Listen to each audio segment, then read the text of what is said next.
cuba melangkah tak ke mana. Di mana kau berada, pencapaian tak tiba dengan mudah. Kini standing in the eyes of the world, hanyalah selangkah dari nyata. Assalamualaikum warahmatullahi wabarakatuh.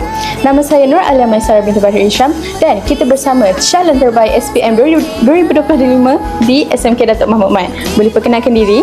Saya Di Azri bin Zakaria. Saya calon SPM tahun 2025. Hari ini saya berambil result. Saya calon straight A. Saya dapat 5A+ dan 4A solid. Okey, tahniah.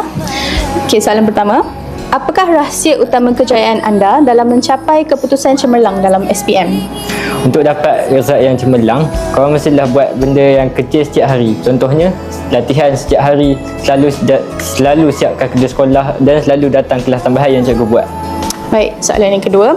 Bagaimanakah cara anda mengurus masa antara pelajaran, aktiviti kokurikulum dan rehat? Biasanya di waktu pagi saya akan pergi sekolah belajar. Balik sekolah petang saya akan pergi rehat-rehat. Mungkin saya pergi main dengan kawan-kawan. Lepas tu waktu malam kita akan sambung belajar balik, start maghrib sampai isyak gitu. Lepas tu dah nak dekat pukul 10 saya akan rehat lah, main phone. Lepas tu prepare untuk tidur. Okey, soalan yang ketiga. Apakah cabaran terbesar yang anda hadapi sepanjang membuat persediaan SPM dan bagaimana cara anda mengatasinya? Cabaran terbesar adalah kelas tambahan yang padat. Hampir setiap malam saya ada kelas tambahan. Balik sekolah sudah petang, mungkin pukul 4. Kelas pula dah pukul 8. So saya perlu rehat, banyak rehat. Saya biasanya tidur awal, dah pukul 10, 11 dah tidur supaya saya tak penat untuk pergi kelas tambahan lagi. Nama saya Nabadisa Zuhaira binti Ismail dan Alhamdulillah saya dapat mencapai 8A dalam SPM. Baiklah, tahniah Kak.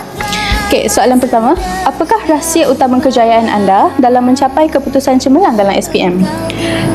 Rahsia dia adalah tentang diri sendiri, usaha kita macam mana untuk mendapat target kita dan of course doa pada ibu bapa sekalian.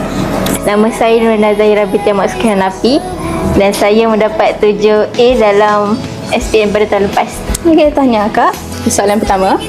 Apakah rahsia utama kejayaan anda dalam mencapai keputusan cemerlang dalam SPM? Rahsia saya banyak buat latihan berulang-ulang kali.